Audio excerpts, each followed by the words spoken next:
Frères et sœurs dans la foi, permettez-moi de vous inviter à contempler l'immensité de la grâce de Dieu et les manières extraordinaires dont elle se manifeste dans nos vies. Nous vivons dans un monde où la dignité est souvent mesurée par des normes terrestres, telles que nos professions, notre passé ou notre piété. Cependant, nous sommes appelés à regarder au-delà de ces critères, car Dieu ne perd pas sur la base d'une appréciation humaine, mais c'est sur l'économie sans limite de l'amour divin qu'il opère.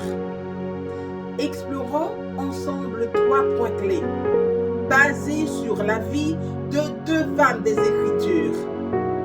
Rahab, premièrement, une prostituée dont la maison est devenue un refuge pour les espions de Josué, et la Samaritaine au puits, dont la rencontre avec Jésus a changé à jamais sa vie.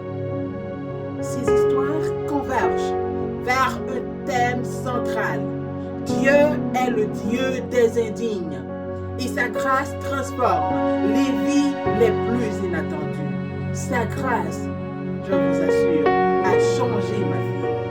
Alors, si tu te crois indigne, too dirty, too trashy, too far gone, unworthy of love and mercy, si tu n'as pas le courage de te regarder dans un miroir à cause de tes bêtises, à cause de la laideur de ton histoire, à cause de ton passé, tes bêtises, peu importe leur nature, mon ami, j'ai une bonne nouvelle pour toi. Dieu est le Dieu des indignes, comme toi et moi. Le courageux et l'ancien persécuteur des chrétiens, le fameux apôtre Paul, affirme dans Romains 5, le verset 20, là où le péché abonde, la grâce surabonde. La grâce de Dieu, la grâce du Dieu vivant a surabondé dans ma vie. La grâce du Dieu vivant veut surabonder dans ta vie. Voyons maintenant les 3 points clés. Premièrement, la grâce de Dieu recherche l'improbable. Le récit des espions de Josué à Jéricho nous amène à la maison de Rahab. C'était un lieu de jugement, un lieu jugé inconvenant selon les normes sociétales. On peut se demander pourquoi Dieu dirigerait-il ses serviteurs vers la maison d'une prostituée. D'ailleurs, la profession de Rahab et son passé en faisant une candidate improbable pour un rôle central dans le plan de Dieu. Mais la grâce de Dieu ne cherche pas le parfait, mon ami. Il recherche au contraire ceux qui le veulent. Le cœur de Rahab était décliné vers le Dieu des espions, vers la justice, et c'était cela, et non sa position sociale ou son passé qui la prédisposait à une rencontre divine. Elle craignait le Seigneur. Elle faisait preuve de bonté envers ses serviteurs. Selon Josué 2, les versets 8 à 13. Ce qui est devenu son héritage, ce qui l'a conduite à être incluse dans la lignée du Christ lui-même. Selon Matthieu 1er, le verset 5. C'est pourquoi Dieu choisit les moins susceptibles d'entre nous pour accomplir son dessein. Sa grâce nous enseigne qu'il nous aime à cause de ce qu'il est et non pas à cause de ce que nous sommes. La grâce de Dieu nous aime à cause de ce qu'il est, le Dieu des indignes. L'ange de l'Éternel dit à Gédéon, l'Éternel est avec toi, vaillant héros. Va avec cette force que tu as et délivre Israël de la main de Madian. Gédéon lui dit, ah mon Seigneur, avec quoi délivrerai-je Israël? Voici ma famille est la plus pauvre de Manassé et je suis le plus petit de la maison de mon père indigne. De même, Jephthé était le fils d'une prostituée, chassé de la maison de son père par ses frères, indignes.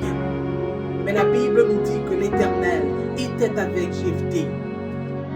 Deuxièmement, la grâce de Dieu surpasse nos transgressions. La vie de Rahab a été semée d'actions et de choix contraires aux lois de son époque. Pourtant, ce n'est pas son péché qui a défini son destin, mais sa foi. De la même manière, la Samaritaine au puits a vécu une vie marquée par des complexités sociales et morales. Elle a connu plusieurs partenaires, nous savons, et l'homme avec qui elle se trouvait n'était pas son mari. Selon Jean, le chapitre 4, les versets 17 et 18. Lorsque Jésus l'a rencontrée, il ne lui a pas offert de condamnation comme je l'aurais fait, mais plutôt une eau vive qui étancherait ses soifs les plus profondes. Selon Jean, le chapitre 4, le verset 10. Cette eau vive, sa grâce, lave les taches de notre indignité et nous renouvelle de l'intérieur. Donc, quelle que soit la profondeur de nos transgressions, la grâce de Dieu est encore plus profonde. Nous sommes appelés à boire au puits de sa miséricorde et à accueillir sa purification et le renouveau qu'il offre. Écoutez ce que dit le psaume 103, les versets 10 à 13. Il ne nous traite pas selon nos péchés et ne nous punit pas selon nos iniquités. Mais autant les cieux sont élevés au-dessus de la terre, autant sa bonté est grande pour ceux qui le craignent. Autant l'Orient est éloigné de l'Occident, autant il éloigne de nous nos transgressions. N'est-ce pas merveilleux, mes amis? Troisièmement, la grâce de Dieu est source de transformation. Sa grâce m'a transformé. Les rencontres de Rahab et de la Samaritaine avec le divin ont modifié leur chemin. Dieu a modifié le chemin de ma vie. Rahab fait partie de la lignée de Jésus et la Samaritaine devient témoin de sa communauté. Leur transformation n'était pas le résultat de leurs actions, mais un témoignage de la puissance transformatrice de la grâce de Dieu. La grâce de Dieu peut te transformer, mon ami, peu importe ton histoire. Le don de l'eau vive de Jésus à la Samaritaine est une métaphore de l'éveil spirituel et la satisfaction qui découle d'une relation avec lui. Lorsque nous buvons à ce puits, nous sommes non seulement satisfaits, mais nous devenons des conduits de la grâce envers les autres. Mes amis, en recevant la grâce de Dieu, nous avons le pouvoir de transformer non seulement nos vies, non seulement ta vie, non seulement ma vie, mais aussi d'avoir un impact sur ceux qui nous entourent. Les indignes comme moi deviennent des vases du divin, porteurs d'eau vive dans un monde assoiffé. Alors que nous réfléchissons aux histoires de Rahab et de la Samaritaine, rappelons-nous que Dieu ne cherche pas des histoires parfaites ou des curriculumvitae impeccables. C'est pas ce qu'il recherche. Il recherche des cœurs tournés vers lui, des cœurs ouverts à la puissance transformatrice de sa grâce. Puissions-nous, comme Rahab et la Samaritaine, trouver notre valeur, non pas aux yeux du monde, mais dans l'étreinte de l'amour inébranlable de Dieu. Et puissions-nous partager l'eau vive que nous avons reçue avec ceux qui ont soif, désespérés et ont besoin de rédemption. God bless you. I love you. God is my God. You are not too dirty, not too trashy for God. No matter what you're doing right now, no matter what you're struggling with now, Jesus has the power to transform your life. He has transformed my life. And if we word to talk about the countless of lives that He has touched. We would have enough time. Give your life to Christ. You don't have to carry your burden in your heart.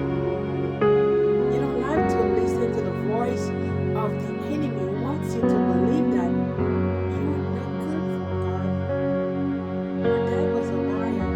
He knows that God has a plan for you, regardless of what you've done. That's why Jesus died on the cross, to save you, to save me. He loves you. Give your life to Jesus, and He will transform you. I love you. I will see you next time. My name is Osman Pierre.